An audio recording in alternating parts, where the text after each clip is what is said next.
Quel est le prix réel de l'illusion d'une prospérité éternelle? Le monde antique globalisé se pose cette question trop tard.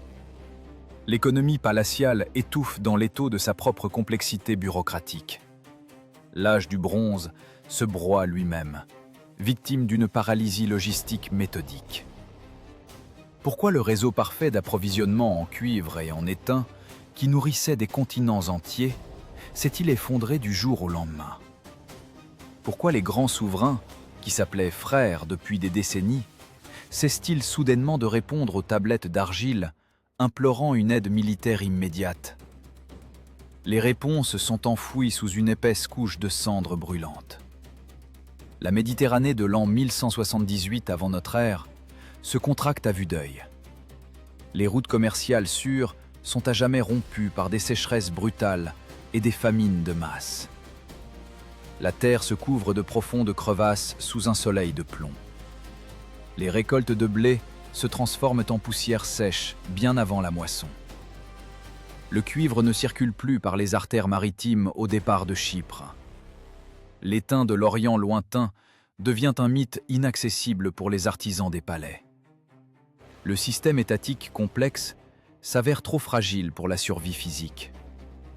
L'hyperspécialisation de la production tue des États entiers. Les souverains restent enfermés derrière les murs massifs de leurs luxueuses résidences, absolument aveugles face à la nouvelle réalité. Ils continuent d'écrire des lettres à leurs voisins, comme l'écrivait le roi d'Al-Ashia. Les morceaux d'argile cuite consignent rigoureusement la panique croissante de l'élite au pouvoir. Les dirigeants tentent de préserver le vieux monde familier à tout prix. Ils envoient des ambassades.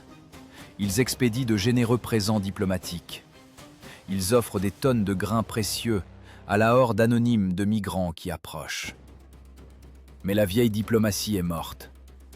Les tribus venues d'ailleurs ne savent pas lire le cunéiforme. Elles veulent manger. Elles veulent vivre sur de nouvelles terres fertiles. À l'horizon marin, des dizaines de voiles noires apparaissent. Le siècle de la correspondance touche à sa fin. La horde sans nom avance lentement le long des côtes comme un fléau dévastateur et impitoyable. Il progresse par la terre ferme. Il navigue dans les eaux peu profondes. Ce n'est pas une armée de conquérants au sens où l'entendaient les rois de l'époque. Ce sont des migrants exténués, mourant de faim. Derrière les robustes guerriers à pied, les essieux en bois de lourds chariots grincent péniblement. Là, dans l'épaisse poussière de la route, siègent leurs femmes lasses et leurs enfants affamés. Les envahisseurs serrent dans leurs mains calleuses de longues épées de fer, massives et brutales. Ils n'ont aucun moyen de retourner dans leur foyer détruit. Le statu quo inébranlable des lourds chars de combat des rois-dieux s'apprête à percuter une masse d'infanterie monstrueuse et désespérée. Une ère brutale de tactiques nouvelles et sans compromis commence. C'est le temps de la terre brûlée. Tandis que dans les salles fraîches des palais des capitales du Nord, les scribes recopient méthodiquement des registres fiscaux obsolètes, les comptoirs commerciaux côtiers s'embrasent violemment. Des incendies gigantesques font rage sous les yeux impuissants des gouverneurs de cité. Les envahisseurs ne mènent pas de longues négociations pour des rançons. Ils ne font pas de prisonniers dans cette guerre totale pour des ressources qui s'amenuisent à toute vitesse. Ils s'emparent systématiquement de tout. Un pragmatisme glacial dicte aux migrants la seule règle valable. Il faut détruire l'empire d'autrui jusqu'à ses fondations pour assurer la survie physique de sa propre famille. Tout compromis pacifique est impossible. L'élite palatiale commet une dernière erreur fatale. Elle tente désespérément de racheter sa survie avec les derniers restes des réserves alimentaires de l'État. Les peuples de la mer prennent le grain de sang-froid, puis brûlent méthodiquement les greniers de pierre vides. La mort de la civilisation approche du pas lourd d'un fantassin épuisé. Un vent violent propage l'odeur âcre du roussi sur tout le littoral de la mer Chaude. La crise systémique de la gouvernance atteint son apogée. Les dirigeants, fous de terreur, s'accrochent convulsivement aux vieux traités internationaux. La correspondance diplomatique des rois se transforme rapidement en une chronique détaillée d'une destruction inéluctable. Les élites bureaucratiques consignent scrupuleusement leur propre impuissance politique sur l'argile molle. Le système documente sa propre fin face à la menace physique. Le choc d'une épée de fer. Une courte pause. Le bruit sourd du fer contre le bouclier de cuivre. Les peuples de la mer percent par la force brute les faibles lignes de défense. Leur progression lente vers le sud opulent est la marche inéluctable d'une catastrophe globale. Ils ne connaissent aucune pitié pour les défenseurs vaincus. Ils effacent de la face du monde les palais luxueux et les immenses entrepôts. Ils détruisent à jamais l'essence même de la civilisation précédente. De lourds lingots d'or pur gisent inutilement dans la poussière grise des marchés dévastés. Les silos sont absolument vides. Le cuivre coûteux ne sauve plus les gardes de la longue lame de fer du migrant affamé.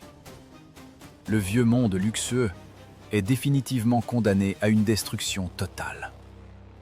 Les grands rois ont humblement prié leur Dieu pour une victoire rapide, mais n'ont pas envoyé un seul lingot d'étain à leurs voisins, prouvant que leur propre trésor a toujours été plus important que les serments de fraternité de sang. Ce fait historique brutal devient l'arrêt de mort définitif de tout le réseau commercial mondial. La logistique des approvisionnements mondiaux est définitivement morte. La diplomatie antique se tait pour toujours. Tandis que les souverains de l'empire hittite, autrefois puissants, observent impuissants l'effondrement fulgurant de leurs marches occidentales, un final tragique et cruel se joue sur la côte syrienne. Dans le riche port de commerce d'Ougarit, les derniers entrepôts d'État remplis d'épices finissent de brûler. Le roi d'Ougarit, Hammurapi, sort sur la large terrasse de pierre de son palais désert. Il regarde en silence l'horizon marin qui s'obscurcit. Là, dans les rayons rouges du soleil couchant, se rassemblent les silhouettes prédatrices de centaines de navires étrangers. Toute l'armée régulière et la flotte de choc de ce faible royaume ont été envoyés loin au nord pour protéger les alliés hittites. La richissime capitale reste absolument sans défense face à l'assaut militaire imminent.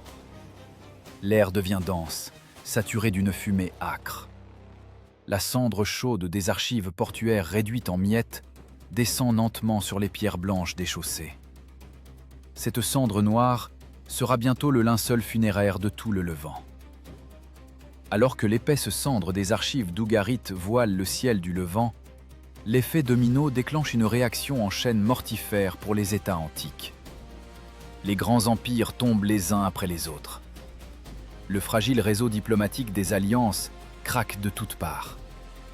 Les derniers jours du riche port d'Ougarit deviennent la chronique détaillée d'une trahison politique cynique. La ville est définitivement condamnée. Le roi Hammurapi dicte fiévreusement ses derniers messages. Les scribes du palais enfoncent avec force leurs fins calames de roseau dans l'argile fraîche. Leurs mains tremblent visiblement. Dans ces nouvelles tablettes, il n'y a plus les longues flatteries diplomatiques habituelles. On n'y trouve qu'un rapport sec sur la fin imminente. Les paroles d'Hammurapi furent celles-ci. Les navires ennemis sont déjà là, mes cités sont brûlées, et mes troupes sont restées loin en terre hittite. Des navires de liaison rapide prennent la mer en hâte. Des coursiers épuisés galopent sur les routes sèches et pierreuses. Les réponses tant attendues ne viennent pas. Au début de l'été 1178 avant notre ère, les vieilles voies de communication se vident. Le système diplomatique global de l'âge du bronze est totalement paralysé par sa propre peur. Les anciens frères de sang se cachent lâchement derrière les hauts murs de pierre de leur résidence. Le roi de l'île de Chypre lit un appel désespéré à l'aide militaire. Il écarte en silence le morceau d'argile griffonné. Ses propres havres du sud sont déjà en proie aux flammes. Le puissant empire hittite se débat dans son agonie. La capitale hittite est ravagée par des incendies incontrôlables. Personne n'enverra d'infanterie mercenaire lourde. Personne ne dépêchera de chars de combat à la rescousse. Ugarit reste seul face au fléau qui approche. L'immense carrefour commercial se fige dans l'attente fébrile du premier choc. Les riches marchands abandonnent précipitamment les entrepôts bondés de grains de choix. Ils chargent leurs richesses accumulées sur des chariots légers. Ils fuient en panique par les sentiers poussiéreux vers les collines arides. Les guetteurs militaires sur les tours de garde en pierre fixent sans relâche l'horizon occidental. L'eau bleue de la mer noircit sous des centaines de mâts de bois brut. Ce n'est pas la flotte de guerre ordonnée d'un autre empire civilisé. C'est la migration désespérée de tout un peuple. Ils n'ont absolument nulle part où reculer. Le bruit de milliers de lourdes rames en bois frappe sourdement l'eau salée. Le rythme de combat implacable de ce choc monotone étouffe complètement le clapotis paisible des vagues contre les quais de pierre. Il n'y a plus personne pour défendre les larges remparts de la ville. L'armée régulière est partie faire la guerre d'un autre. La milice portuaire restante est trop peu nombreuse. Les armures de bronze pèsent comme un poids mort dans les arsenaux vides. Soudain, une brève illusion de salut jaillit parmi les citadins restés sur les murs. À l'horizon, la garde épuisée aperçoit de nouvelles voiles. La foule des défenseurs hurle de joie. L'espoir fragile meurt en quelques minutes atroces. Ce n'est pas la flotte alliée promise par les Hittites. Ce sont les détachements de pointe des peuples de la mer qui referment brutalement le cercle d'un blocus maritime serré. Les navires légers des envahisseurs percutent dans un grand fracas le rivage de sable meuble. Les quilles en bois éventrent les hauts fonds. Des guerriers armés et farouches sautent lourdement des ponts. Ils serrent fermement de longues lames de fer. Leurs corps musclés sont recouverts de sel encrouté et de la poussière grise des longues errances maritimes. Ces hommes exténués ont besoin de la terre d'autrui pour bâtir leur propre foyer. Les anciens maîtres de cette terre opulente doivent céder ou mourir immédiatement. Les détachements d'assaut ennemis défoncent d'emblée les lourds battants en bois des portes d'Ugarit. Les envahisseurs ne tentent même pas de négocier une capitulation. Ils n'exigent ni rançon en argent, ni esclaves. Ils massacrent méthodiquement et de sang-froid toutes les poches de résistance dans les rues étroites du port. Les lourdes lames de fer percent avec une facilité effrayante le vieux cuivre et le bronze fragile. Les rares défenseurs tombent raides morts sur les pierres des larges places, brûlantes sous le soleil de midi. À la fin de la soirée, la cité majestueuse et riche s'est transformée en un gigantesque bûcher funéraire. Dans un fracas terrifiant, les structures massives des résidences royales s'effondrent. Le cuivre coûteux fond dans les quartiers artisanaux abandonnés. Les flammes avides atteignent rapidement les archives du palais. Le feu cuit à jamais ces mêmes tablettes d'argile portant les suppliques d'aide, les transformant en un monument historique éternel à l'aveuglement humain. Le plus riche carrefour des routes commerciales mondiales cesse d'exister en quelques heures brèves et cruelles. Les rumeurs de la terrible catastrophe se propagent comme une traînée de poudre dans toute la Méditerranée civilisée. Les survivants, réfugiés crasseux aux pieds ensanglantés, portent les nouvelles de la mort de peuples entiers. Des messagers déguenillés et dévorés par la soif apportent des nouvelles effrayantes aux petits États voisins. La paralysie logistique atteint son paroxysme. Les lourdes caravanes marchandes s'arrêtent à jamais dans les déserts arides de Syrie. Les coûteux navires de commerce pourrissent lentement dans les cales sèches, abandonnés par leurs équipages. Plus personne n'achète de tissus de pourpre. Plus personne ne vend de lourds lingots d'étain. L'ordre mondial habituel est brisé sans retour. Les voisins écoutent les récits hachés des fuyards avec une stupeur croissante. Les dirigeants des petites cités, en panique, verrouillent hermétiquement leurs portes. Ils donnent l'ordre brutal de combler de pierres tous les puits d'eau potable hors de leurs remparts. C'est une tentative dérisoire et absolument inutile de retarder la fin inéluctable en privant l'ennemi d'eau. L'isolement total devient la seule stratégie d'État possible pour les rois condamnés. Les chefs politiques espèrent aveuglément laisser passer la tempête derrière leurs murs épais. Ils refusent catégoriquement d'unir les maigres restes de leurs forces militaires. Chaque État souverain décide de survivre en totale solitude. Cette paralysie politique glaciale devient rapidement leur arrêt de mort commun. À la mi-été de l'an 1178 avant notre ère, le monde globalisé autrefois prospère se désintègre définitivement en zone close d'une terreur absolue. Les peuples de la mer détruisent méthodiquement et systématiquement ces enclaves sans défense l'une après l'autre. Leurs lourds chariots de migrants grincent lentement sur les cendres chaudes des anciennes capitales réduites en poussière. Les envahisseurs raflent méthodiquement toutes les provisions trouvées dans les greniers vides. Le grain est transvasé dans de grossiers sacs de cuir. Ils ramassent toute arme utilisable, dépouillant les défenseurs tués de leurs armures percées. Ils poursuivent leur marche inexorable vers le sud. Un autre empire antique s'écroule dans la poussière de la route. Un autre souverain périt parmi les ruines fumantes. Les anciens alliés fidèles se sont trahis les uns les autres pour l'espoir illusoire d'un salut individuel.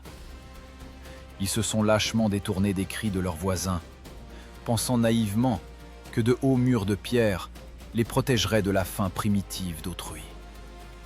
Mais des portes de chêne verrouillées n'arrêtent jamais ceux qui sont venus prendre par la force leur place sous le soleil. Les grands souverains du Nord ont regardé en silence l'agonie brutale de leurs frères, ne prouvant au monde qu'une seule vérité immuable. À l'heure de l'effondrement global d'une économie systémique, chaque dirigeant ne sauve que son propre grenier à grains, même si dès demain, ce même grenier deviendra inévitablement son tombeau ardent. Et tandis que les nuages noirs de fumée des cités levantines détruites dérivent lentement vers le sud, dans l'Égypte condamnée, le pharaon observe ces cendres qui approchent avec un calcul glacial. Dans l'Égypte condamnée, le pharaon Ramsès III observe ce noir de fumée qui approche avec un calcul glacial. La suie qui se dépose sur les statues d'or de Thèbes ne laisse plus de place aux vieilles illusions politiques. Le grand maître des deux terres comprend parfaitement la rude mathématique de la survie. Les papyrus diplomatiques ne fonctionnent plus. Les dons généreux n'arrêteront pas une foule affamée. Le luxe statique et millénaire des palais est absolument inutile contre la rage aveugle de l'essaim de fantassins qui approche. Ramsès III prend une décision brutale, mais la seule juste. Il lance le mécanisme impitoyable d'une mobilisation étatique totale. Les rues de Thèbes et le delta du Nil, densément peuplées, se transforment rapidement en un unique camp militaire. Le commerce habituel est totalement interrompu. Des scribes d'État au visage sec saisissent les denrées de la population. Ils agissent avec une efficacité glaciale. La machine bureaucratique palatiale commence à broyer son propre peuple pour le salut de l'Empire. Le grain des silos des temples est réquisitionné pour les besoins de l'armée en formation. Les statues de bronze et les ornements rituels sont jetés sans pitié dans les fourneaux de fusion incandescents.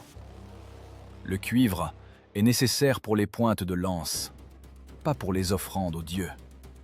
Chaque action de l'administration égyptienne est soumise à un seul objectif strict: rassembler toutes les ressources disponibles en un seul point de frappe pesant. Les paroles de Ramsès III furent celles-ci: « J'ai organisé mes frontières, je les ai préparées devant eux, les princes, les chefs de garnison et les marianus. » Cette phrase gravée dans la pierre cache derrière elle un basculement technologique et tactique sans précédent. L'époque des chars lourds d'élite appartient irrévocablement au passé. Le pharaon brise personnellement la vieille doctrine militaire. Un char de combat, richement orné, avec 2 chevaux de race, coûte autant qu'une centaine de fantassins bien armés. Mais dans le hachoir du corps à corps serré, les longues lames de fer des migrants trancheront facilement les jarrets des coursiers d'élite en quelques secondes. Les chars s'embourbent et se brisent contre la masse humaine compacte. Ramsès renonce aux duels aristocratiques d'apparat. Il mise sur une infanterie de masse bon marché. Les forges travaillent jour et nuit. Une épaisse fumée noire voile le ciel au-dessus des quartiers artisanaux. Le fracas des lourds marteaux sur les enclumes ne s'arrête pas une minute. Des artisans en sueur forgent à la hâte des milliers de lames de bronze simples et de poignards courts. Les armuriers produisent en masse des arcs composites robustes. C'est l'arme principale de destruction à distance des Égyptiens. Le pharaon compte abattre méthodiquement l'ennemi de loin, évitant le contact direct avec les lourdes épées de fer des envahisseurs. Des centaines de milliers de flèches lisses, aux pointes de cuivre acérées, sont entassées dans de longues caisses de bois. À la fin de l'été 1178 avant notre ère, l'ampleur inouïe de ces préparatifs militaires paralyse la volonté des Égyptiens ordinaires. Les paysans regardent les files interminables de réservistes mobilisés. Ils voient les gardes-chiourmes royaux, armés de lourds bâtons, pousser les agriculteurs d'hier vers les camps d'entraînement poussiéreux. Un dressage impitoyable remplace les travaux des champs paisibles. La population réalise enfin la taille réelle de la menace imminente. Si le souverain divin ordonne de fondre les reliques sacrées pour en faire des armes et enrôle des jeunes inexpérimentés, c'est que le monde familier est au bord du gouffre. La terreur ne naît pas des rumeurs paniquées, elle naît des listes sèches des biens saisis. La machine logistique tourne à plein régime. D'immenses et larges barges descendent péniblement le courant du Nil. Leurs cales sont bourrées de viande séchée et de grains durs. Le ravitaillement converge en un flux ininterrompu vers les frontières orientales. Ramsès déploie ses forces principales sur les lignes stratégiques. Les avant-postes en Canaan reçoivent l'ordre écrit formel de tenir leur position à tout prix. Des unités de génie creusent à la hâte des fossés profonds. Les soldats charrient des pierres. Ils érigent des remparts supplémentaires autour des forteresses frontalières. Les lignes de côte sont méthodiquement fortifiées. L'État se contracte désespérément avant le choc mortel inévitable. L'Empire ne prévoit plus de campagne de conquête. Il n'y aura pas d'or nouveau. Il n'y aura pas d'esclaves capturés. Il n'y aura qu'une bataille sanglante pour la survie physique de leur propre peuple. Des milliers de jeunes recrues se tiennent en silence en rangs serrés. Les commandants leur distribuent de lourds boucliers de bois recouverts de cuir de vache épais. Les miliciens serrent les hampes lisses de leurs nouvelles lances longues. Leurs paumes glissent de sueur à cause de la tension insupportable et de la chaleur accablante. Personne ne leur promet une gloire rapide.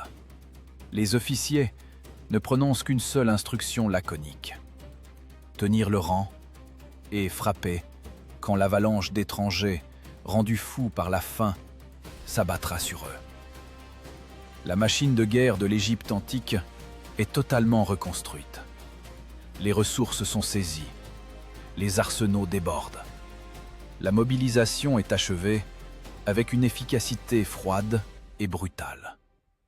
Le pharaon a transformé son pays riche en une forteresse hérissée de lances. Il n'a pas prié aveuglément les dieux, prouvant que le calcul glacial des armuriers est plus fiable que n'importe quelle offrande dans les temples. Mais le souverain comprend que même des centaines de milliers de flèches pourraient ne pas arrêter le raz-de-marée des migrants. Il doit priver l'ennemi de sa force motrice principale. Il doit les forcer à accepter le combat selon ses propres conditions. Tandis que les légions égyptiennes disciplinées occupent des positions calculées, loin au nord, la ligne de côte de Canaan commence déjà à noircir sous les lourds chariots grinçants des peuples de la mer.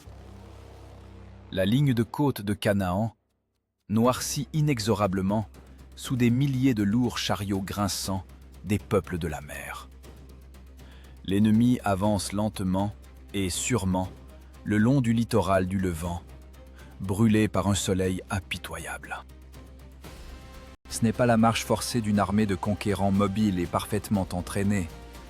C'est la marche lourde, d'une lenteur effrayante, d'une immense migration spontanée. Les roues massives en bois plein s'enfoncent dans un craquement sonore dans le sable profond et brûlant.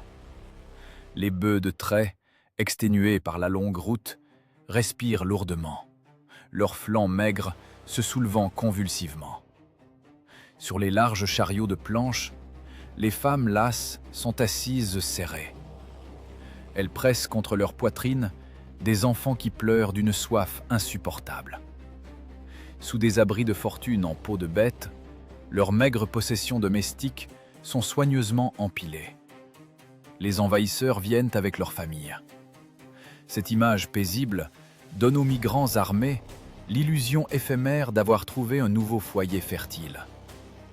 Les colons voient de leurs propres yeux les riches villages abandonnés.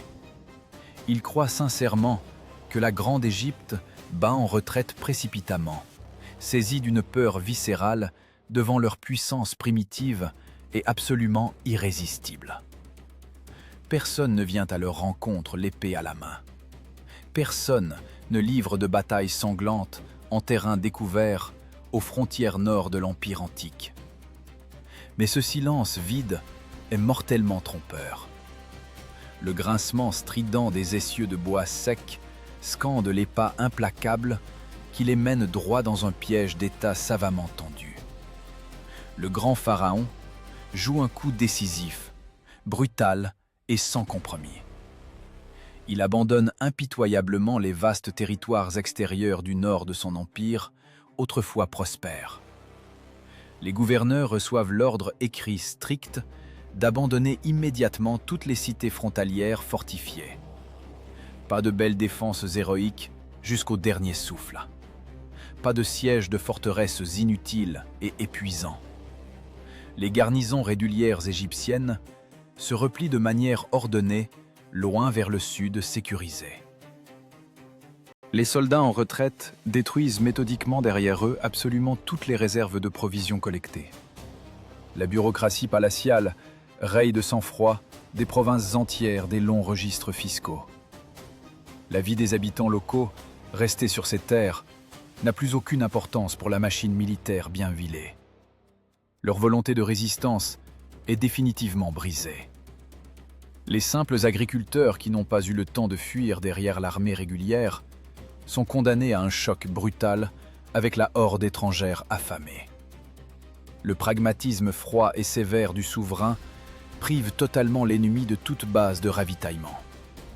Le pharaon choisit personnellement le terrain plat idéal pour la future bataille générale. Il resserre méthodiquement un cercle de fer d'infanterie lourde autour de la vallée de Djaï. Le chef égyptien transforme délibérément sa propre géographie en un piège mortel parfait. Au début de l'automne de l'an 1178 avant notre ère, la terre elle-même se fait farouchement hostile envers les envahisseurs indésirables. Des marches épuisantes de plusieurs jours sous le soleil de plomb de Canaan consument à grande vitesse les forces physiques des peuples de la mer. L'eau douce vient cruellement à manquer. Les profonds puits de pierre abandonnés par les Égyptiens sont obstrués par d'imposants blocs de granit et les sources vitales comblées à ras-bord par un sable fin et sec. Extraire la moindre eau boueuse et saumâtre exige des efforts quotidiens colossaux. Les lourds et massifs chariots se brisent avec fracas dans les cols rocheux escarpés. Des hommes à la carrure imposante se voient contraints de s'atteler eux-mêmes à de rudes harnais de cuir pour remplacer les bêtes de somme mortes en masse de déshydratation. Le génie logistique de Ramsès fonctionne à la perfection. Il attire inexorablement l'ennemi dans un étroit goulet d'étranglement, le forçant à étirer ses colonnes de marche sur des dizaines de kilomètres. Les migrants n'ont d'autre choix que d'avancer précisément là où les guident des obstacles artificiels infranchissables et le relief naturel tourmenté. Ils s'engouffrent aveuglément dans un corridor de terre morte et brûlée qui ne cesse de se rétrécir. Chaque nouveau pas vers le sud réduit inexorablement leurs chances, déjà dérisoires, de survie. Des ingénieurs militaires égyptiens chevronnés ont préalablement et scrupuleusement étudié chaque mètre carré du futur lieu de massacre. À l'aide de cordeaux, ils ont mesuré avec précision la largeur des défilés entre les hautes collines de sable, prenant rigoureusement en compte la direction des vents saisonniers dominants. Le plan tactique du commandant en chef est d'une simplicité extrême, ce qui fait précisément sa cruauté absolue et son efficacité diabolique. L'objectif premier est d'empêcher cette masse de milliers de lourds chariots de se déployer pour manœuvrer. Le piège doit les compresser dans l'espace restreint de la vallée. Dans cette exiguïté, la supériorité numérique écrasante de la nuée de fantassins migrants, mus par le désespoir, perdra tout son poids décisif. Les commandants des unités d'élite d'archers égyptiens occupent déjà les promontoires les plus avantageux sur les flancs rocailleux. Ils évaluent froidement et méthodiquement la distance exacte requise pour un tir croisé massif voué à l'extermination totale. Des miliciens armés de longues lances, formant des phalanges serrées et absolument impénétrables, verrouillent hermétiquement l'unique issue sud de la nasse. Dans les rangs, pas un seul soldat ne laisse échapper le moindre son. Une discipline de fer maintient ces dizaines de milliers d'hommes mobilisés dans un silence absolu et terrifiant. Le mécanisme impitoyable de la machine d'État est fin prêt à refermer ses mâchoires d'acier sur la gorge de l'ennemi. L'aube se lève, fraîche et hâtive. Un brouillard blanc et épais descend lentement des pentes rocheuses escarpées. Les gardes frontières égyptiens, postés sur de hautes tours de guet en bois, scrutent intensément cette brume grise et dense. Soudain, un grondement sourd, enflant de façon monotone, fait vibrer le sol sec et craqueler sous leurs pieds. Ce n'est pas le signe avant-coureur d'un séisme. En dissipant la brume, la lumière pâle révèle le tableau effrayant de la catastrophe imminente. Tout l'horizon nord, d'un bout à l'autre, est entièrement occulté par une seule masse humaine, mouvante et ininterrompue.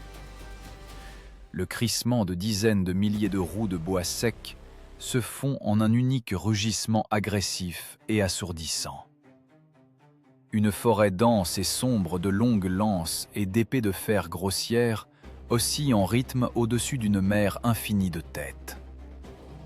L'ampleur terrifiante de la grande migration apparaît alors dans toute sa dimension titanesque et mortelle. Les officiers égyptiens serrent les poignets usés de leurs courts poignards de bronze à s'en faire blanchir les jointures. La masse colossale d'individus épuisés traînant leurs lourds chariots, s'engouffrent lentement dans l'étroit goulot rocheux de la plaine de Jaï. Le piège tactique des Égyptiens s'est refermé avec succès. Mais une soudaine et puissante rafale de vent marin soulève du fond de la vallée un nuage dense de poussière étouffante, aveuglant complètement les premières lignes de l'infanterie durant quelques minutes d'angoisse, juste avant que ces deux mondes irréconciliables ne se figent face à face. Le vent retombe soudainement, aussi brusquement qu'il s'était levé. Le nuage dense de poussière jaune et étouffante se dépose lentement sur le sable brûlant de l'étroite plaine rocheuse. Deux mondes radicalement opposés se figent face à face, à portée de flèche. L'air devient insupportablement lourd et poisseux. La fournaise fait vaciller l'horizon. Le temps lui-même semble avoir suspendu sa course. S'installe alors ce silence pesant et terrifiant qui précède toujours le déclenchement d'un massacre à grande échelle. À cet instant précis, l'histoire retient son souffle, figeant pour l'éternité les ultimes secondes de l'ancien ordre mondial. Du côté sud de la vallée se déploient les rangs serrés de la milice égyptienne. Il ne s'agit pas des mercenaires professionnels des campagnes victorieuses d'antan, mais des simples laboureurs d'hier, arrachés à la quiétude de leur village par la main de fer de la mobilisation d'État. Ils se tiennent épaule contre épaule, leurs visages hâlés, luisant d'une sueur poisseuse. Au premier rang, un jeune lancier égyptien déglutit convulsivement sa salive asséchée. Ses doigts enserrent la hampe de bois lisse à s'en faire blanchir les jointures. Il sent physiquement le poids du lourd bouclier de bois, recouvert d'un épais cuir de bœuf, écraser son avant-bras engourdi. La peur rampe lentement le long de son échine, telle une goutte froide et visqueuse. La terreur le tenaille. Pourtant, la discipline implacable de l'État maintient la formation avec plus de solidité que n'importe quelle chaîne forgée. Derrière le dos des miliciens effrayés se dressent les silhouettes impassibles des officiers de carrière. Ils sont armés d'ordres brefs et tranchants, ainsi que de longs fouets de cuir. Il n'y a absolument nulle part où reculer. Juste derrière eux s'étend le riche delta du Nil. Du côté nord, c'est un désespoir animal et primitif qui leur fait face. Les peuples de la mer ne s'encombrent d'aucune ligne géométrique régulière. Leur formation n'est qu'une immense masse vivante, palpitante, composée d'individus exténués par un interminable périple. Ils sont définitivement acculés, privés de la moindre issue pour une retraite organisée. Un peu en retrait, derrière le mur compact de guerriers robustes, s'entassent de lourds chariots de bois. Là, leurs jeunes enfants pleurent en silence, tenaillés par une soif insupportable. Un guerrier du Nord, décharné et recouvert de l'épaisse poussière grise du voyage, respire bruyamment, la bouche grande ouverte. Ses yeux sont profondément enfoncés dans leurs orbites par une malnutrition chronique. Il observe les rangs impeccables des Égyptiens, dénués de toute haine politique. Il ne voit en eux qu'un simple obstacle physique dressé entre sa famille mourante et un puits salvateur d'eau douce et pure. Dans cette guerre atroce pour la survie, il n'y a pas de place pour une idéologie complexe. Seul règne la physiologie brute et l'instinct primitif de conservation de l'espèce. Au milieu de ce jour fatidique de l'an 1178 avant notre ère, ce n'est nullement une question de prestige diplomatique qui se joue sur ce champ de rocailles, mais bien la question brutale de l'existence biologique de nations entières. Les deux camps qui se font face ont parfaitement assimilé la règle impitoyable du jour. Il n'y aura aucun prisonnier. L'économie palatiale de l'Égypte serait tout bonnement incapable de nourrir des centaines de milliers de nouveaux esclaves en plein effondrement systémique global. Quant aux migrants affamés, ils n'ont que faire d'otages encombrants. Chaque bouche à nourrir supplémentaire signifierait une mort prochaine et inéluctable pour l'ensemble des survivants. Cette certitude froide et implacable transforme instantanément l'imminente bataille locale en un processus méthodique d'extermination mutuelle totale. Le calcul froid des commandants de l'état-major égyptien se heurte à la cruelle réalité physique. Commence alors une évaluation visuelle, glaciale, des potentiels d'armement des deux armées. Dans les mains calleuses des envahisseurs, de longues lames tranchantes luisent d'un éclat terne. C'est du fer forgé, lourd et massif, le métal meurtrier de la nouvelle ère qui s'annonce. D'un ample mouvement de balancier, une telle épée longue fend aisément en deux un léger bouclier de bois égyptien et tranche sans le moindre effort une fine lance de bronze. Face à cette force de frappe brute, l'Égypte oppose le chef-d'œuvre technologique de son temps, l'arc composite. Bois, cornes et tendons d'animaux y sont indissociablement collés sous une pression colossale. Cette arme de longue portée est capable de transpercer de part en part la cuirasse de cuir rigide d'un migrant, bien avant que celui-ci n'ait le temps d'armer son terrible coup de taille. Le bronze s'oppose au fer. La distance calculée s'oppose au corps à corps sanglant. L'arsenal étatique standardisé s'apprête à repousser l'assaut d'une forge tribale artisanale. Le soleil atteint inexorablement son zénith. L'air brûlant déforme les silhouettes humaines dans un mirage de chaleur. Le silence se fait absolument insupportable, pesant lourdement sur les tympans. On n'entend plus que la respiration saccadée de dizaines de milliers d'hommes immobiles et le rare cliquetis métallique des armes qui s'entrechoquent. Sur les hauts flancs rocheux, les archers égyptiens lèvent leurs armes meurtrières dans un mouvement parfaitement synchrone. Ils bandent leurs cordes raides, n'attendant plus qu'un bref abaissement du bâton de commandement. En contrebas, au sein de la foule dense et compacte des peuples de la mer, un grondement sourd et vibrant commence à s'élever. Les guerriers frappent en rythme le plat de leurs épées de fer contre leurs boucliers ronds. Ce vacarme fracassant emplit rapidement toute la vallée.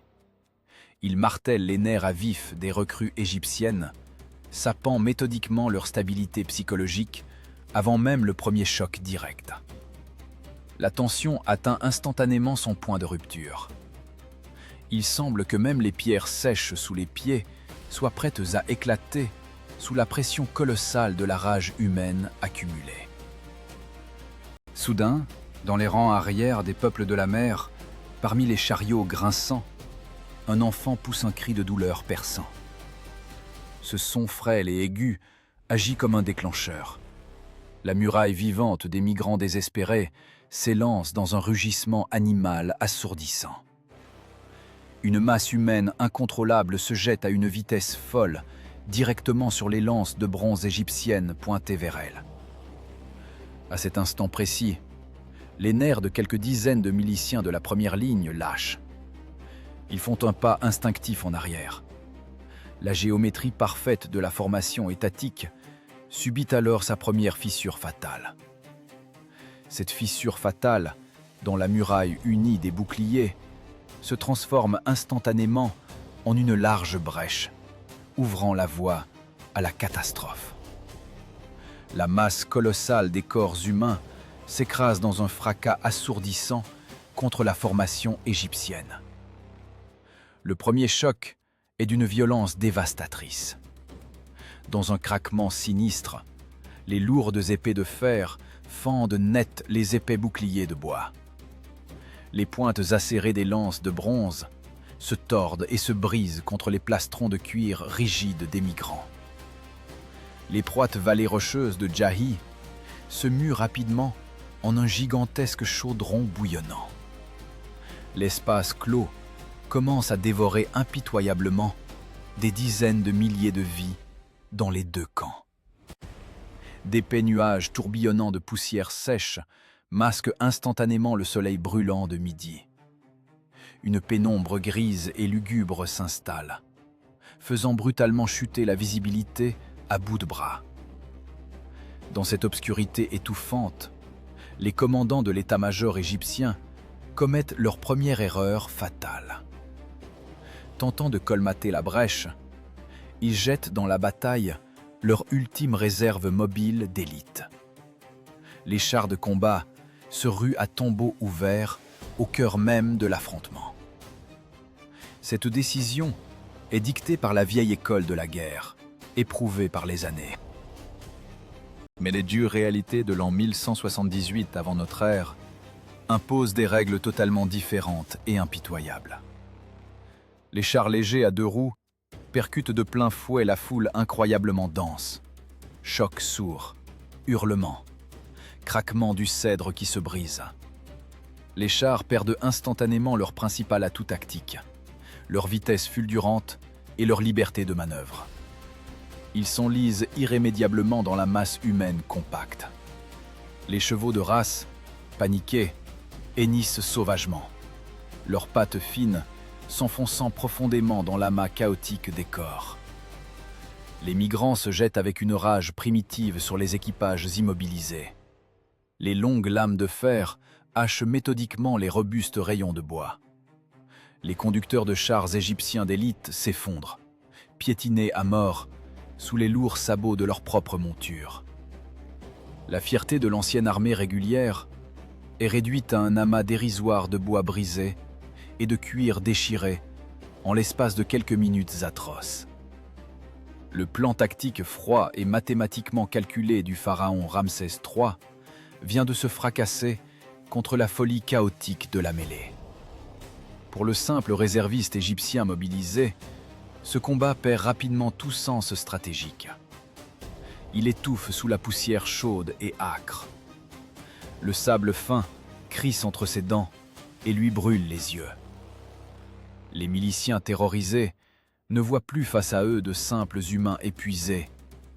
Dans l'épaisse brume grise, ils ont la conviction absolue d'affronter des démons terrifiants, surgis des enfers pour engloutir à jamais leur mode de vie. Les visages crasseux et atrocement émaciés des peuples de la mer sont déformés par les rictus effrayants du désespoir ultime. Le rugissement sourd et monotone paralyse totalement la faible volonté des paysans. Un fantassin égyptien frappe convulsivement une ombre menaçante avec la hampe brisée de sa lance. Il reçoit en retour le lourd abattage d'un métal tranchant. Il s'écroule sur les pierres brûlantes et des centaines de pieds pesants le piétinent dans l'instant. L'épuisement physique insoutenable brise les rangs des soldats bien plus vite que les lames acérées de l'ennemi. La densité de la mêlée enfiévrée devient si critique que les guerriers n'ont même plus l'espace nécessaire pour armer leurs coups. Les hommes s'écrasent mutuellement à mort, broyés par leur propre masse. Ils étouffent à petit feu dans cette promiscuité atroce. Les chaînes de commandement et le contrôle des troupes s'effondrent de manière irrémédiable. Les officiers de carrière au haut plumet hurlent des ordres réglementaires, mais leurs voix se perdent sans écho dans le rugissement assourdissant de milliers d'hommes en plein carnage. La discipline militaire idéale se désintègre. La grande bataille rangée dégénère rapidement en des milliers de duels individuels d'une cruauté inouïe, voués à une extermination mutuelle totale. Des années plus tard, les chroniqueurs du palais figeront ce chaos de masse avec une précision anatomique effrayante sur les immenses bas-reliefs des temples de Médinès-Abou. Les murs de pierre conserveront à jamais les stigmates de cette destruction massive. Membres chaotiquement entrelacés, chariots brisés, chevaux abattus. Mais en cet instant précis, au cœur le plus sombre de cette tempête de poussière étouffante, il n'y a aucune grande histoire. Il n'y a qu'une peur viscérale et des tentatives convulsives pour survivre aux 10 prochaines secondes. L'ennemi continue de pousser avec une force inouïe et écrasante. Les envahisseurs n'ont absolument nulle part où fuir, leur famille se trouvant à quelques centaines de pas seulement derrière eux. Cette réalité incontestable insuffle aux migrants une endurance surhumaine et terrifiante. La ligne de défense égyptienne plie dangereusement, formant un arc mortel. Les lames de bronze tendre s'émoussent désespérément contre les solides armures de l'ennemi. Les hommes glissent sur les pierres lisses, perdent l'équilibre et s'agrippent en désespoir de cause aux armes des adversaires qui les pressent. Tandis qu'au centre bouillonne ce corps à corps acharné, sur les hauts flancs rocheux, les archers égyptiens vident leurs longs carquois méthodiquement et avec un sang-froid absolu. Ils ne prennent même plus la peine de viser. Dans une masse aussi incroyablement compacte, il est physiquement impossible de manquer sa cible. Cependant, même cette pluie mortelle ininterrompue tombant du ciel ne parvient pas à stopper net l'avalanche vivante. Le centre égyptien est sur le point de s'effondrer définitivement sous la pression physique colossale. Il semble qu'une seule poussée supplémentaire des migrants suffirait à percer le front défensif, ouvrant une voie royale vers les villes absolument sans défense de la vallée du Nil. Mais à cet instant critique, alors que le destin du grand empire ne tient plus qu'à un fil, le son strident des trompettes d'airain retentit à l'arrière des rangs égyptiens, annonçant le déclenchement d'une contre-manœuvre d'une cruauté inouïe. Le hurlement strident des trompettes d'airain déchire impitoyablement la tempête de poussière. Ce son perçant sonne comme le signal clair de l'ultime assaut, le plus désespéré de tous. Des unités de réserve égyptiennes fraîches s'arc-boutent de toute leur masse contre le dos de leurs camarades épuisés de la première ligne, exerçant ainsi une pression physique colossale sur l'adversaire. La muraille vivante des miliciens cesse de reculer. Elle se fige durant un long instant terrifiant. Puis, le front égyptien fait un premier pas lourd en avant. Les laboureurs condamnés de la vallée du Nil rassemblent les ultimes vestiges de leur force physique.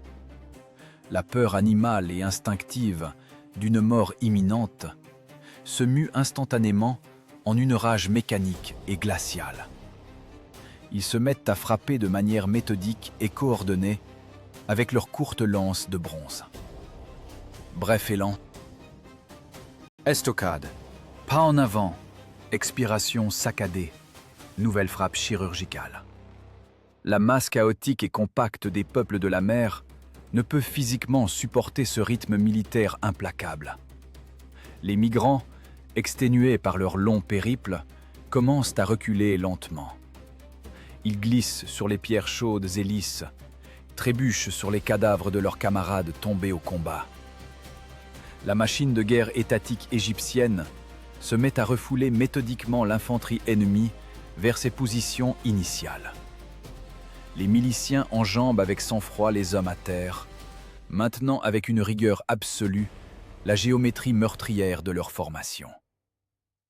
Au crépuscule de cette journée interminable de l'an 1178 avant notre ère, le basculement tactique sur le terrain devient une évidence absolue. Les lourds bataillons des envahisseurs étrangers reculent en désordre vers leur campement de fortune, fortifié à la hâte. Là, les hauts chariots de bois grincent lamentablement. Là, leurs nombreuses familles se terrent dans une terreur absolue. Cette réalité immuable modifie instantanément l'essence même de l'affrontement sanglant en cours. Les migrants n'ont physiquement plus le moindre espace pour reculer. Derrière la large carrure de ces robustes guerriers ne se trouvent plus que les planches sèches des chariots et les yeux écarquillés de terreur de leurs propres enfants. La défense acharnée se transforme rapidement en un acte de fatalisme absolu et sans compromis. L'infanterie lourde égyptienne avance inexorablement, formant une seule et large vague d'assaut. En désespoir de cause, les guerriers des peuples de la mer se jettent à main nue sur les lances acérées. Ils tentent de retenir la formation implacable qui avance, ne serait-ce qu'une seconde de plus. Ils sacrifient silencieusement leur vie pour offrir un ultime instant de répit à leurs proches. Cet héroïsme tribal primitif se brise dans un craquement sec contre la froide discipline étatique du pharaon. Ramsès III n'éprouve aucune pitié face à la menace massive qui pèse sur son grand empire. Le souverain donne froidement l'ordre, clair et sans appel, d'éradiquer totalement ce péril démographique. Les officiers de carrière transmettent rapidement la brève consigne au rang arrière. Pas de quartier, le ménager personne. Le conflit militaire dégénère alors définitivement en une entreprise de destruction planifiée à grande échelle. Les pointes de bronze émoussées des lances luisent sinistrement sous les lueurs rougeoyantes du soleil couchant de Canaan. Poussant un formidable cri de guerre, les miliciens s'engouffrent dans l'enceinte du camp ennemi. La géométrie militaire régulière vole immédiatement en éclats. Le combat organisé se fragmente instantanément en des centaines d'affrontements locaux d'une violence inouïe, au beau milieu des lourds chariots de transport. Les soldats égyptiens frappent furieusement de leurs lances à travers les fragiles palissades de bois. Les épais rayons de chêne des massives roues se brisent dans un craquement sec sous le poids écrasant des corps qui s'effondrent. Sous les pieds, le sable clair et jaune change rapidement de couleur pour prendre une teinte sombre et macabre. Il devient atrocement visqueux et dangereusement glissant. Les soldats à l'offensive doivent s'appuyer fermement sur les longues hampes de leurs armes pour simplement parvenir à garder l'équilibre. À cet instant précis, les conscrits égyptiens sont frappés par la plus terrible des prises de conscience. Les paisibles paysans d'hier distinguent nettement les visages déformés de ceux qui sont en train de massacrer avec méthode. Face à eux, ne se tiennent nullement des mercenaires professionnels surentraînés. Les femmes des migrants saisissent convulsivement les lourdes épées de fer abandonnées par leurs maris tombés au combat. Elles défendent avec une rage primitive leur maigre possession de voyage et leurs ballots de hardes crasseuses. Des adolescents décharnés et affamés, les larmes aux yeux, jettent de lourdes pierres tranchantes sur les assaillants. Les miliciens égyptiens réalisent soudain une chose atroce. Ils égorgent impitoyablement de pauvres hères venus de loin dans le seul but de trouver un nouveau foyer sûr. Mais les ordres stricts des commandants résonnent toujours bien plus fort et de manière bien plus convaincante que la faible voix de la conscience humaine. La sécurité inflexible de l'État exige d'éradiquer cette menace démographique massive de manière absolue. Après de longues heures d'un ratissage méthodique et sanglant, l'immense camp des peuples de la mer finit par sombrer dans un silence éternel. L'instinct de survie de l'antique puissance égyptienne a fonctionné avec une précision implacable. Le vaste champ de bataille est jonché de débris de bois fondus et d'armes tordues. L'air brûlant du soir est saturé de l'odeur âcre de la fumée et de la mort. Nul honneur militaire ici, nulle gloire héroïque. Seule une tâche bureaucratique, froide et cynique, a été accomplie avec une efficacité étatique aussi maximale que terrifiante. L'armée régulière a sécurisé ses frontières terrestres septentrionales au prix de l'anéantissement total de l'avenir d'autrui. Épuisés, les soldats se laissent lourdement tomber sur la terre humide, au milieu des chariots brisés. Ils halètent, la bouche grande ouverte, contemplant d'un regard absent leurs lames émoussées et ébréchées.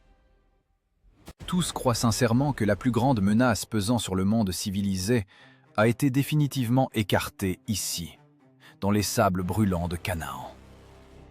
La victoire terrestre est totale. Mais ce n'est que la moitié de la terrible vérité de l'an 1178 avant notre ère. La horde terrestre est brisée, mais une ombre mortelle plane encore sur le riche empire. Sur les hautes tours de guet côtières, les observateurs sonnent soudain l'alarme. L'horizon marin s'obscurcit à nouveau sous des centaines de mâts. L'immense flotte de choc des peuples de la mer, restée intacte, hisse ses voiles grossières. Les navires de guerre ennemis profitent d'un vent arrière puissant, pointant leurs proues effilées droit vers les embouchures sans défense du Grand Nil. Les navires de guerre ennemis pointent leurs proues de bois acérées droit vers les embouchures sans défense du Grand Nil. Ce vide trompeur semble être une proie facile. La flotte étrangère s'engouffre avec assurance dans le vaste delta verdoyant. Les lourds navires à fond plat des peuples de la mer glissent lentement sur l'eau douce et calme. Les voiles rudes sont gonflées par le vent chaud de l'automne 1178 avant notre ère. Ces migrants, exténués par une longue traversée, espèrent trouver ici des vivres en abondance et un havre de paix après des mois d'errance.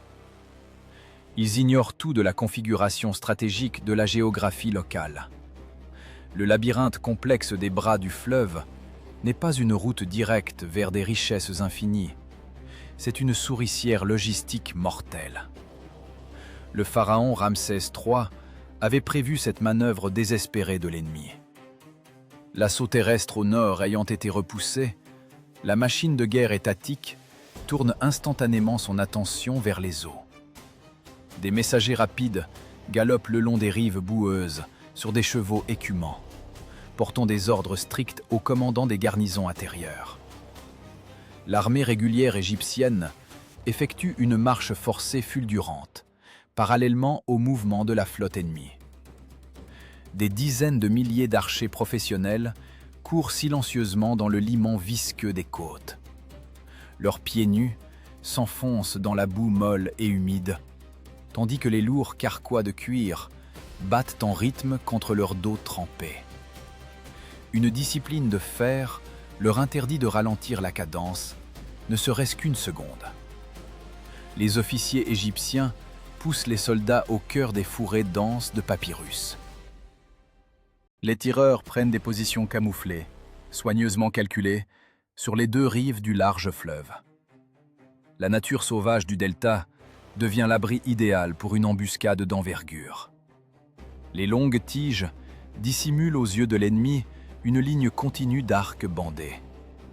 Les massifs navires étrangers s'enfoncent toujours plus loin dans le lit sinueux, alors que les canaux navigables se rétrécissent inexorablement. L'eau devient traîtreusement peu profonde pour ces lourds bâtiments de transport. Soudain, le vent marin tombe complètement. La nature se détourne des envahisseurs du nord.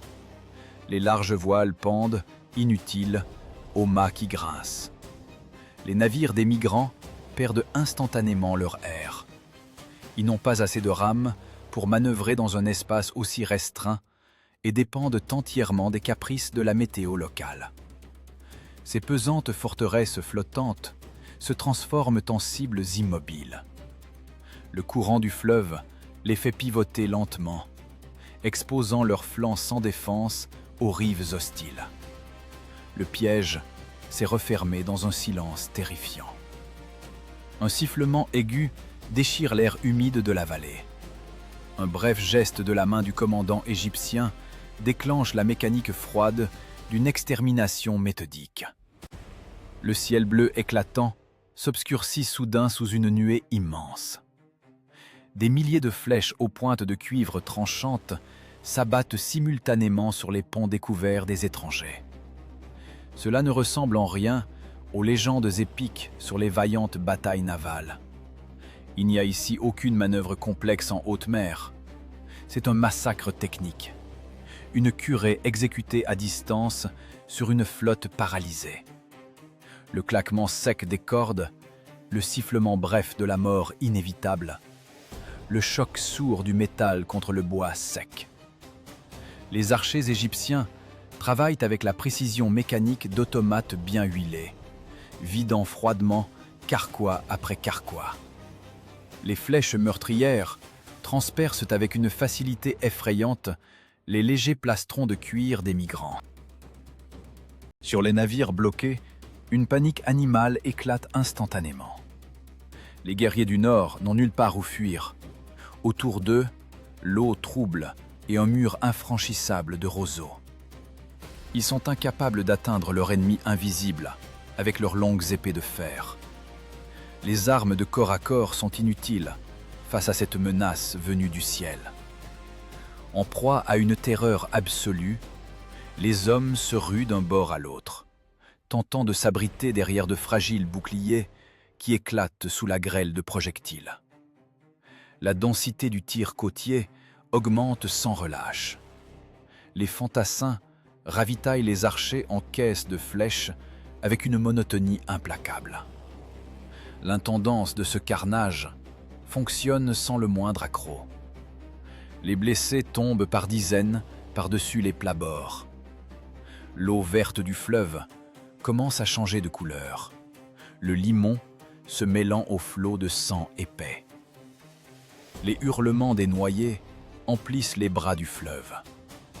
Les lourdes armures tirent inexorablement les guerriers vers le fond visqueux. L'ordre mondial antique s'est effondré sur terre. Désormais, ces dernières menaces se noient silencieusement dans les eaux du Nil. Les peuples de la mer ont parcouru des milliers de kilomètres, brûlé des cités opulentes et rayé des empires de la carte. Mais leur grandiose campagne s'achève sans gloire, dans la boue des roseaux égyptiens. Les puissants guerriers du Nord pleurent d'impuissance, frappant furieusement l'air de leurs épées de fer et maudissant des dieux restés sourds. Ici, seule règne la géométrie précise de l'arc égyptien et la loi physique de la flèche. Un navire tente désespérément de faire demi-tour contre le courant. Quelques hommes s'arc-boutent sur les rames de gouverne pour s'extraire de la zone de tir. Une salve massive, venue de la rive gauche, brise net cette tentative. Les timoniers s'écroulent dans l'eau trouble. Privé de contrôle, le navire dérive et s'échoue sur un banc de sable dans un grincement sinistre. La coque gîte fortement, précipitant des centaines de personnes dans l'eau rougie. Sur la rive, l'infanterie lourde égyptienne resserre sa prise sur ses lames de bronze, se préparant à descendre dans la vase pour la phase finale du nettoyage. L'infanterie lourde égyptienne s'avance dans la boue visqueuse. Les soldats agissent en parfaite coordination. Des grappins massifs en fer forgé sifflent dans les airs, amarrés à d'épais cordages de chanvre. Les dents de fer mordent les flancs des navires ennemis déjà inclinés par le haut fond. Des centaines de bras musclés tirent à l'unisson. Les vaisseaux des peuples de la mer ne résistent pas à cette pression latérale et chavirent dans un fracas de bois brisé. Les mâts frappent violemment l'eau. Les migrants tombent par dizaines dans les fourrés de roseaux, leurs cris étouffés par le chaos. Le ratissage méthodique du dédale aquatique commence. Les Égyptiens attaquent les équipages affaiblis dans un rugissement puissant. Les lames de bronze portent des coups fatals au ras de l'eau. Les envahisseurs ont perdu leur principal avantage tactique. Leurs longues épées de fer sont inutilisables dans cet amas de corps paniqués. Il est physiquement impossible de porter des coups de taille dans l'étroitesse des bras du fleuve. Les miliciens achèvent méthodiquement les étrangers qui se débattent. Ce n'est pas un duel loyal, mais un nettoyage sanitaire froid. Le limon sous les pieds des fantassins devient une masse pourpre et glissante. L'eau s'épaissit. Les lourdes cuirasses des peuples de la mer deviennent leur arrêt de mort, les entraînant implacablement vers le fond sombre. La menace globale pesant sur le monde civilisé cesse d'exister. En quelques heures, la redoutable flotte se transforme en un amas de débris flottants. Rames brisées, voiles déchirées, coques retournées, tournoyant dans les tourbillons du fleuve. Ce bois précieux pourrit dans l'eau. En ces heures brûlantes de l'an 1178 avant notre ère, le sort de continents entiers s'est scellé. Non pas dans les hautes salles des négociations diplomatiques, mais ici, parmi les débris et la vase fétide du delta du Nil. Les survivants tendent des mains suppliantes vers la rive, mais ils n'y trouvent aucun visage compatissant. Les gardes du palais se tiennent là, en rang serré, le visage sévère, serrant des massues de bois dans leurs mains calleuses. La machine étatique change instantanément de tactique. L'extermination brutale cède la place au calcul économique. Le pharaon Ramsès III a un besoin crucial de main-d'œuvre pour reconstruire l'économie épuisée de l'Empire. Les officiers aboient des ordres brefs. Les soldats cessent de tuer. Ils saisissent les hommes par les cheveux et les traînent hors de l'eau, sur la rive sèche. Le processus de capture est organisé avec une efficacité effrayante. Ces hommes du Nord, exténués, sont jetés sur le sable brûlant, les mains liées dans le dos. Les scribes du palais, installés sur de petites éminences, tiennent déjà leurs papyrus. Les bureaucrates enregistrent froidement le nombre d'unités humaines capturées. Des milliers de migrants sont assis docilement sur le sol, leur volonté de résistance brisée. Ils ont perdu leur foyer, leur famille et désormais leur liberté. Leur statut de fiers guerriers est effacé à jamais. Ils ne sont plus qu'un numéro d'inventaire dans les listes des collecteurs d'impôts égyptiens. Le sauvetage de l'Égypte se paie d'un prix démographique et écologique colossal. Les bras du fleuve sont obstrués par des barrages infranchissables de bois et de corps immobiles. Les rives sont si encombrées que le Nil semble avoir changé de cours. La logistique parfaite de l'anéantissement débouche sur un effondrement local terrifiant. Les barques de patrouille ne peuvent plus circuler à travers cet immense embâcle flottant. Les hauts fonctionnaires ne donnent aucun ordre pour l'enterrement des vaincus. Les conséquences sanitaires importent peu aux vainqueurs. Les corps pourriront dans les roseaux. Le soleil d'automne tape sans pitié sur cette scène de triomphe de la machine bureaucratique sur les éléments. La mission militaire a été accomplie. La menace est liquidée. Les hordes de migrants ont été stoppées par la force brute d'un armement standardisé. Les prisonniers, liés en longues files, marchent d'un pas morne vers les carrières sous une escorte stricte. Un silence de mort s'installe sur le lieu du carnage. Hier, ces hommes inspiraient la terreur aux souverains de l'âge du bronze. Aujourd'hui, ils ne sont que matière organique inerte, s'enfonçant dans le limon. Les fantassins égyptiens nettoient avec indifférence la boue de leurs boucliers et ramassent les flèches intactes. La bureaucratie militaire ne tolère aucun gaspillage. Chaque arme doit être restituée aux arsenaux. Les soldats sont vides d'émotion, habités seulement par une fatigue immense et le sentiment du devoir accompli. Le monde au-delà des frontières s'est effondré. L'Empire a survécu par miracle. Mais à Thèbes, le souverain s'apprête déjà à tirer les conclusions cyniques de cette victoire. Dans la lointaine capitale, Thèbes, le souverain ordonne de graver immédiatement les reliefs de son triomphe.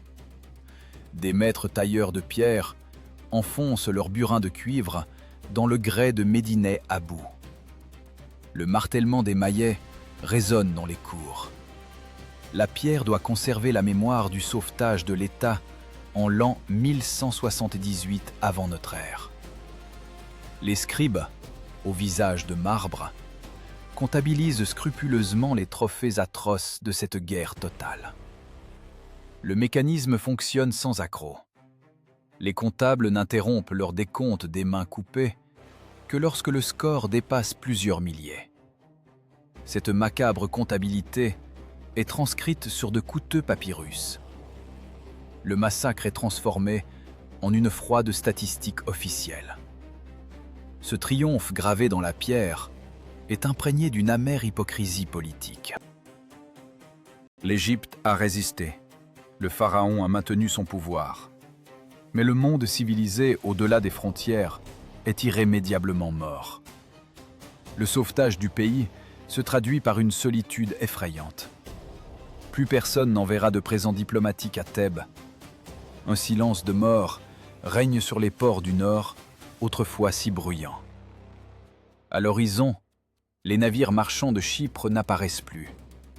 L'artère logistique qui nourrissait le continent a brûlé. L'ère de l'économie palatiale s'est effondrée dans la poussière. L'Empire survit, mais enfermé derrière les ruines d'un monde autrefois prospère. Le calcul pragmatique du souverain va plus loin. Les dizaines de milliers de captifs ne sont pas mis à mort. Leurs corps robustes sont indispensables au trésor public épuisé. La machine militaire intègre cyniquement les ennemis d'hier dans ses propres rangs.